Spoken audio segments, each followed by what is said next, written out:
नमस्कार दोस्तों, स्वागत है आप सभी का योर ग्रोथ चैनल पर। आज के इस वीडियो में मैं आपको सिक्योरिटी गार्ड के बारे में बताने वाला हूं। आप सभी को पता ही है यार, सिक्योरिटी गार्ड क्या चीज़ होती है, कहाँ पर होते हैं। तो मैं इसके बारे में थोड़ा सा डिस्क्रिप्शन दूंगा। और अगर आप एक सिक्योरिटी गार्ड की नौकरी करना चाहते हैं तो क्या क्या आपके ड्यूटीज़ रहेंगी, क्या आपके दायित्व रहेंगे और किस तरीके से आप एक सिक्योरिटी गार्ड अच्छा बन सकते हैं, उसके बारे में बातें होगी। तो शुरुआत करने से पहले ही चाहूँगा कि सब्सक्राइब कर दीजिए चैनल को, ताकि आगे भी आपको जो है पूरा वीडियो अच्छे से देखने मिले और नए वीडियोस मिलते रहें। सबसे पहले दोस्तों ये जानते हैं कि सिक्योरिटी गार्ड आखिर होता क्या है। दोस्तों, सिक्योरिटी गार्ड यानी सुरक्षा कर्मी ये एक ऐसी पोस्ट है जो कि मैं कहूँगा सबसे ज़्यादा ज़रूरी पोस्ट है, सबसे ज़्यादा रेपुटेटेड होनी चाहिए। क्योंकि चाहे वो हमारे होटल्स हो, बैंक्स हो, मॉल्स हो, हॉस्पिटल्स हो या किसी की का पर्सनल घर हो, उसकी सुरक्षा की जिम्मेदारी इनके ऊपर होती है।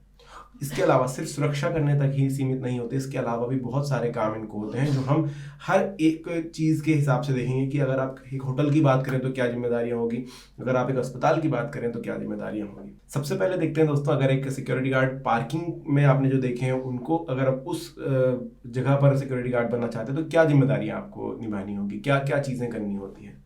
सबसे पहली बात, पार्किंग के अंदर आने वाली गाड़ियों और जाने वाली गाड़ियों का आपको ध्यान रखना होगा।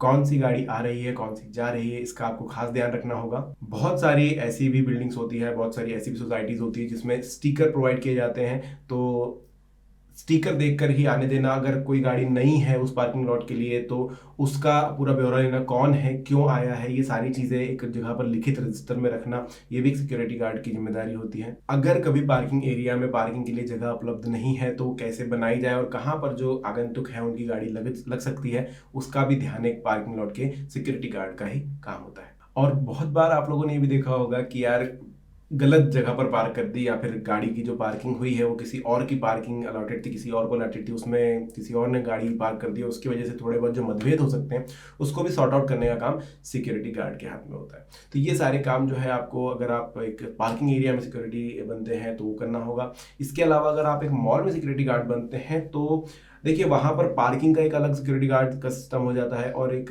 एंट्री वाले अलग हो जाते हैं। अगर आप मॉल के एंट्री में सिक्योरिटी गार्ड बन रहे हैं तो आपको सभी आने जाने वालों की चेकिंग करनी होती है, उनको उन पे नज़र रखनी होती है कि भाई कुछ गलत तो नहीं हो सकता है, उनके पास कोई हथियार तो नहीं है, कुछ गलत चीज़ तो नहीं है।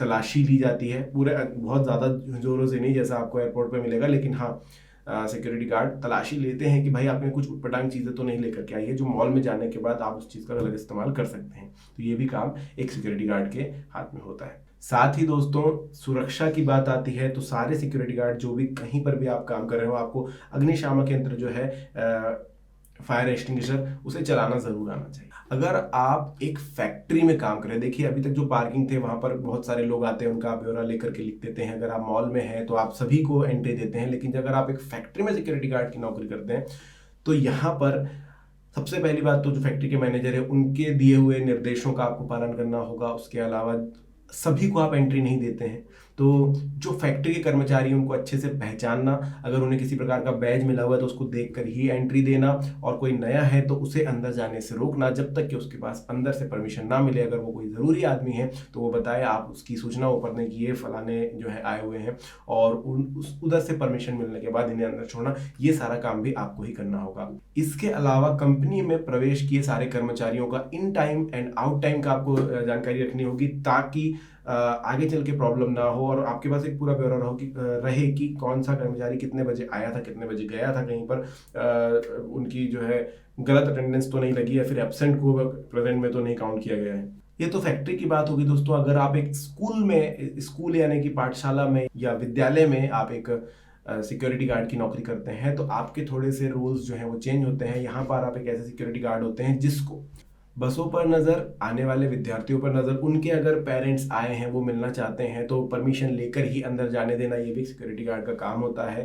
विदाउट परमिशन आप नहीं मिलने देते हैं, तो ये सारे काम भी आपको आने चाहिए। और साथ ही ये सारी चीज़ करते समय आपका वो रुतबा ना दिख करके, अगर आप रिक्वेस्ट कर रहे हुए दिखते हैं, मतलब सम्मानजनक तरीके से करते हैं, तो और भी ज़्यादा आपके लिए अच्छा हो जाता है। इसी की तरह दोस्तों, अगर आप एक अस्पताल में सिक्योरिटी गार्ड की नौकरी करते हैं तो यहाँ पर कुछ और चीज़ें आपकी जिम्मेदारियां जो है जुड़ जाती है, क्योंकि यहाँ पर आपको हर एक व्यक्ति को एंट्री एंट्री देनी होती है तो उनके बारे में आपको जानकारी हो। एम्बुलेंस के लिए खास तौर पर एक आप रास्ता हमेशा क्लियर रखें कि कभी भी कोई भी एम्बुलेंस आ सकती है, तो ये ना हो कि भाई पूरे शहर का तो ट्रैफिक निकाल कर आ गई लेकिन अस्पताल में ही घुसने में थोड़ी प्रॉब्लम हो गई, तो वो चीज़ आपको करनी होती है।